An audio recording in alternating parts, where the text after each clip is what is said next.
Allah subhanahu wa ta'ala in the Quran, He gives us so many examples. Allah subhanahu wa ta'ala በቁርአን ውስጥ ብዙ ምሳሌዎችንና ታሪኮችን ይነግረናል። አላህ እነዚህን ምሳሌዎችና ታሪኮች ይነግረን በእነዚህ ታሪኮች ላይ እንድናስተነትንና በዕለት ተዕለት ሕይወታችን ውስጥ እንዴት ተግባራዊ እንደምናደርጋቸው እንድናስብበት ነው።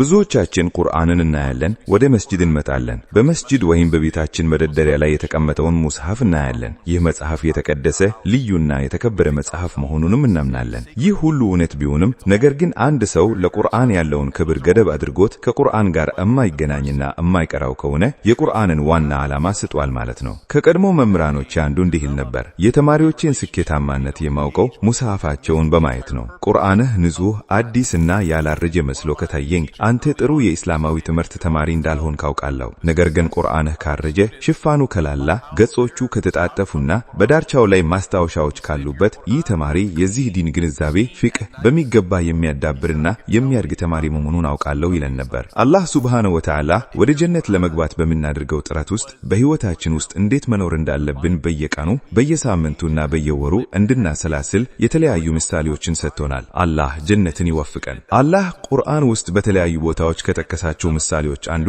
የሰው ልጅ እድገት ደረጃ ነው። አንድ ህፃን እንዴት እንደሚያድግ፣ እንዴት ጠንካራ እንደሚሆን፣ ከዚያም እንዴት እንደሚያረጅና እንደሚደከም ይገልጻል። አላህ ይህንን እድገት በተከሰ ቁጥር ሁልጊዜም ስለ ለውጥ ያወሳል። አላህ በመጀመሪያ በድክመት እንደፈጠረን፣ ከዚያም ጥንካሬን እንደሰጠን፣ ከዚያም እንደገና ወደ ድክመት እንደምንመለስ የሚናገረው ዝነኛው አንቀጽ አለ። ይህም አንድ ሰው ባለው የእድሜ ደረጃና በሚገኝበት ህይወት ምዕራፍ የሚፈልጋቸው የተለያዩ ፍላጎት እንዳለው ያሳየናል። በረሱል ሰለላሁ ዐለይሂ ወሰለም ህይወት ውስጥም ለተለያዩ ሰዎች እንደየደረጃቸው የሚሰጣቸው ምላሽ በጣም ስልታዊና የታሰበበት እንደነበር እናያለን። እንደ ማንነታቸው፣ እንደመጡበት አካባቢ፣ እንደ እድሜያቸውና እንደ መንፈሳዊ ጥንካሬያቸው የተለያየ አያያዝ ነበራቸው። ወንድሞቼና እህቶቼ አንድ የሚያምር ታሪክ ላካፍላችሁ። ይህ ታሪክ ምናልባት ያስደንቃችሁ ይሆናል። የመካ መክፈቻ ፈትህ መካ በኋላ ነብዩ ሰለላሁ ዐለይሂ ወሰለም ከሁነይን እየተመለሱ ሳል ለአንድ ሰላት አዛን እንዲደረግ አንዱን ሰሃባ አዘዙ። በዚህ ወቅት የመካ ሙስሊሞች ሁኔታ ለየት ያለ ነበር። ምክንያቱም ብዙዎቹ ገና አዲስ ሰለሙ ነበሩ፣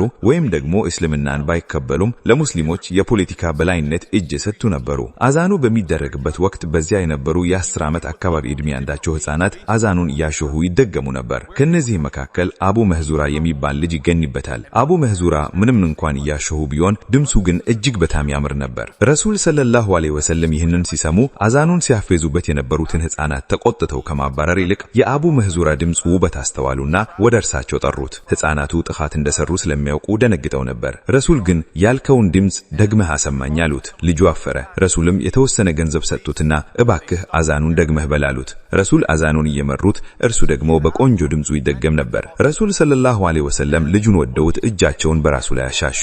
ከዚያም እጃቸውን በደረታቸው ላይ አድርገው አላሁም ሂዳያ ስጠው፣ ልቡን ምራው ብለው ዱዓ አደረጉለት። ከጥቂት ጊዜ በኋላ ሙስሊሞች መካ ደረሱ። በመስጂደል ሐራም ለሰላት ሲዘጋጁ ረሱል አቡ መህዙራ የት ነው? እርሱ አዛን ያደርጋሉ።